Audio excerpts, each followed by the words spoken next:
Bonjour à tous, donc aujourd'hui on va voir comment connecter PayPal à PrestaShop. La première chose à faire c'est d'aller sur PayPal compte. Donc vous allez sur paypal.com ou paypal.fr et vous créez en fait un nouveau compte. Si vous vous posez la question si vous voulez ouvrir un compte privé ou un compte business, donc vous choisissez d'ouvrir un compte du type business. C'est important parce qu'il faut que le compte soit business pour lié à PrestaShop. Si vous avez déjà un compte mais qui est privé, dans le compte PayPal, vous pouvez switcher sur un compte professionnel. Il y a une option pour ça.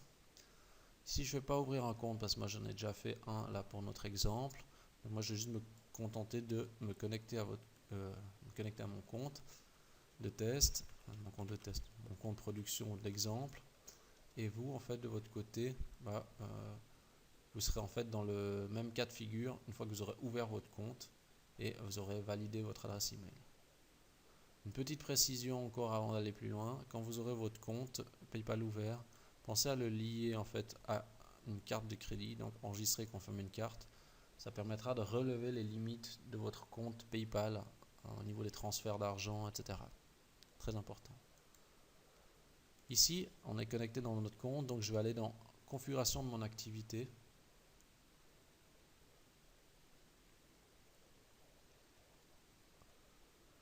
On me demande en fait quelle option je veux utiliser. Donc en option A, collaborer avec un partenaire intégrant déjà PayPal, et l'option B, des boutons HTML. Donc je prends l'option A.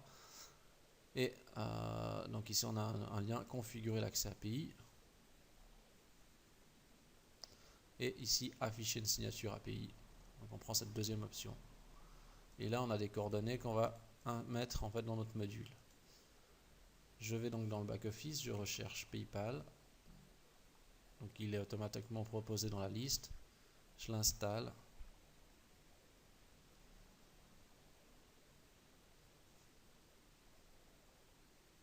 Ok. Il me demande si j'ai un compte professionnel. Il faut mettre oui.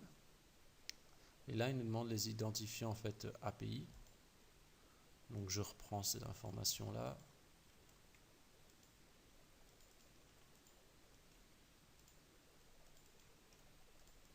Il faut bien faire un bon copier-coller de l'ensemble. Il ne faut pas manquer des caractères, sinon ça ne marchera pas.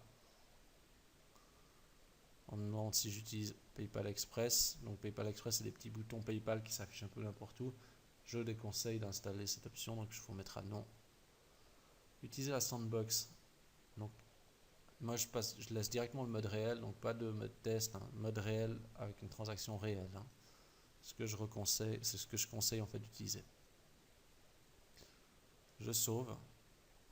Et maintenant, pour que je puisse tester ma commande, je vais créer un article à 5 centimes, comme ça débite un petit montant. Donc je vais dans les produits, je crée un nouvel article, je vais créer un article dématérialisé. Je vais l'appeler test produit à 5 centimes. Je vais l'enregistrer.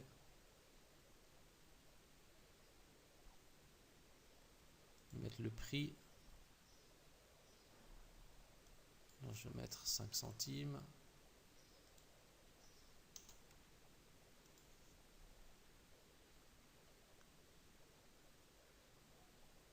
Et je vais mettre la quantité. Une quantité de 1000. Comme ça, il y a de quoi faire des tests si nécessaire. Je vais rechercher mon article test.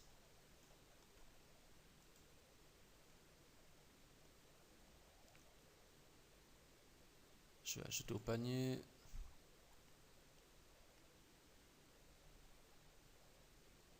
Je commande.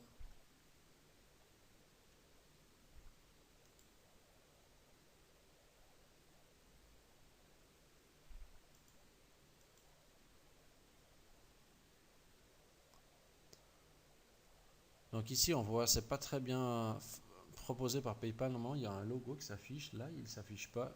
Apparemment il y a un problème dans la dernière version qui est proposée sur le site de PrestaShop Add-on.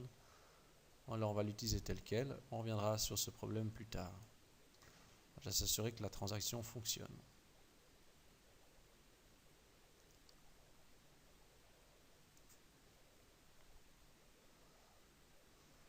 Donc là, il me dit que je suis déjà connecté avec mon compte. Alors en fait, je vais juste déjà me déconnecter et je vais utiliser un autre compte pour le paiement.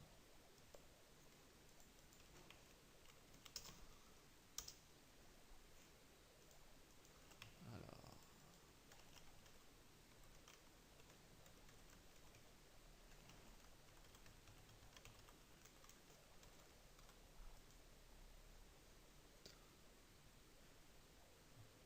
ok.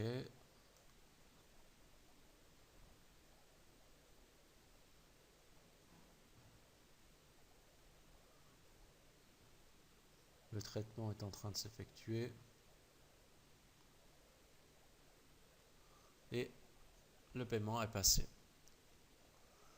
Vous pouvez toujours ensuite vérifier en fait sur le compte PayPal si l'argent en fait a bien été réceptionné. Donc là je suis dans le compte de l'acheteur, donc je vais me déconnecter, je vais me mettre dans le compte. Je vais me mettre dans le compte du marchand.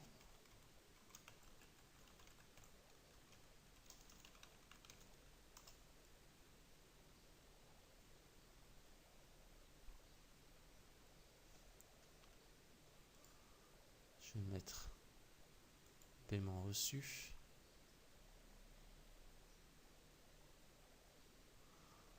Donc vous voyez ici par exemple, le montant n'est pas encore là, il va apparaître je pense d'ici quelques minutes.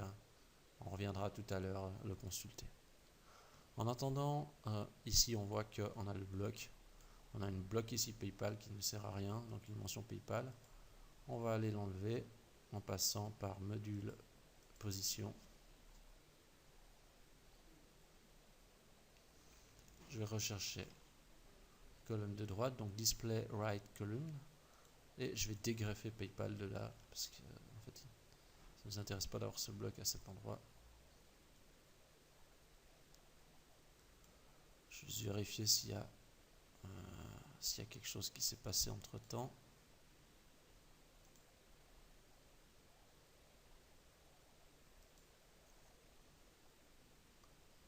Alors,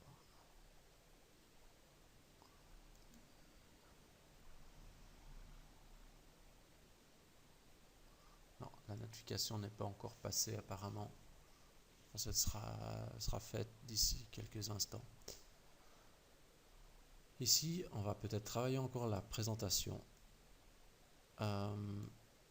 J'ai préparé certains fichiers pour améliorer la présentation même de cette page-ci, pour compacter un peu les infos. Je vais aller juste dans mon module, donc c'est dans le dossier module PayPal, View, Template, je vais sur la partie front, et là, en fait, il doit y avoir donc order confirmation. Je vais essayer déjà de remplacer lui.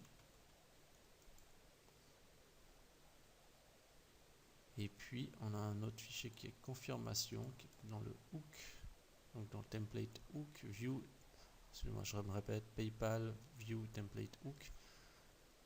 Je vais prendre celui-là et le mettre là-dedans. Et je vais juste le recharger pour voir si ça prend en compte les changements. Tout à l'heure, j'ai eu la même difficulté. Je ne sais pas pourquoi il ne prend pas immédiatement les modifications. Alors, ce que je vais faire dans le cas présent, c'est je vais directement utiliser l'archive PayPal que j'ai créé. Je pense que ça sera le plus simple. Si jamais vous voulez une présentation qui soit plus clean, vous pouvez toujours remplacer le dossier PayPal par mon archive. Donc là, j'ai été dans le dossier, enfin dans le dossier module de ma boutique. J'ai renommé PayPal en PayPal Old et j'ai juste extraire mon dossier PayPal dedans. Ça, c'est la nouvelle archive qui a été créée. Je vais juste recharger ça.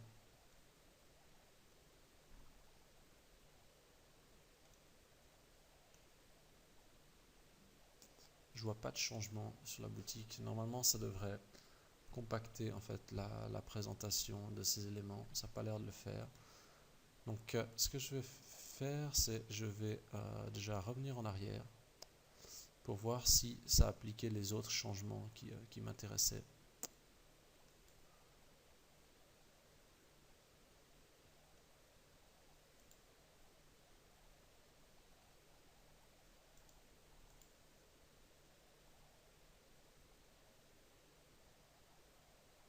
Donc ici, on dirait que ça n'a toujours pas pris les modifications.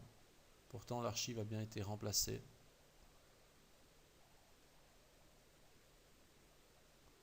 Donc, je vais recharger encore une fois la page.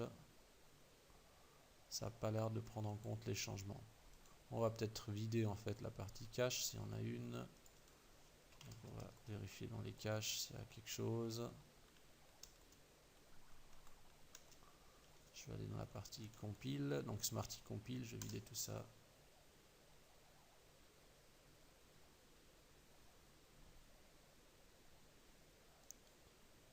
Je vais aller sur la partie cache. Vider tous ces éléments. Je vais charger ma page, vérifier s'il y a quelque chose à voir avec ça.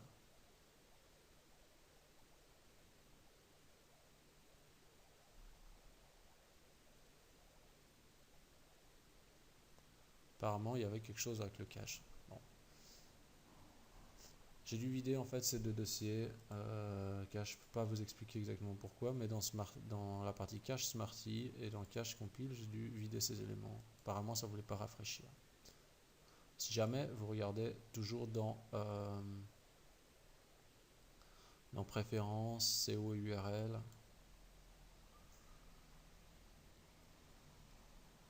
pardon, dans préférences, non, excusez-moi, dans paramètres avancés performance, juste y aller, paramètres avancés performance, un peu de temps.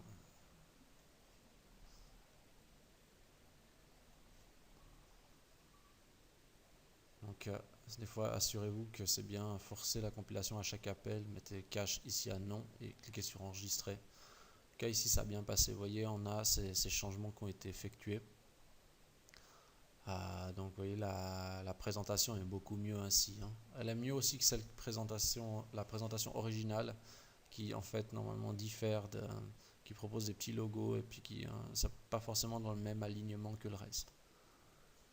Une petite mention aussi au niveau du texte, si vous voulez changer par exemple payer par carte ou compte PayPal par exemple. Ça se modifie en fait dans le fichier, je vais directement aller ici, donc dans PrestaShop, donc dans module PayPal, vous avez un fichier qui s'appelle translation.xml, donc c'est dans le fichier XML en fait qu'on modifie les traductions en fait. Si on regarde payer par carte ou compte PayPal,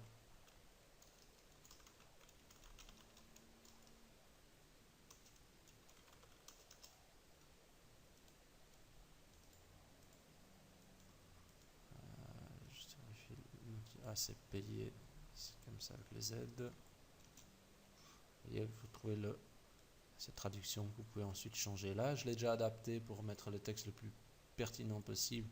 Après, vous pouvez mettre directement, par exemple, payer par PayPal, par exemple. Donc ça me paraît ok. Je vais juste peut-être encore retourner sur PayPal, voir s'il y a eu quelque chose entre temps.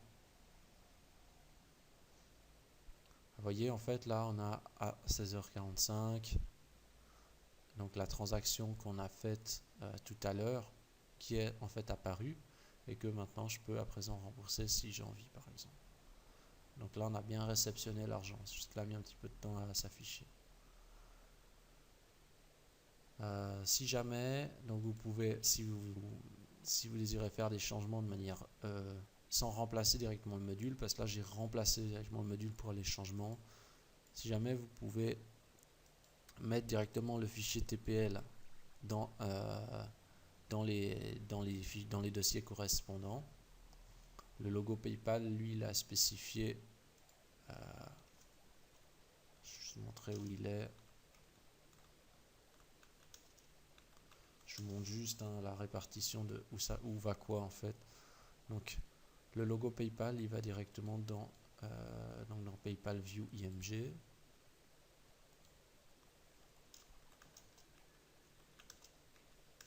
Dans la partie front, on a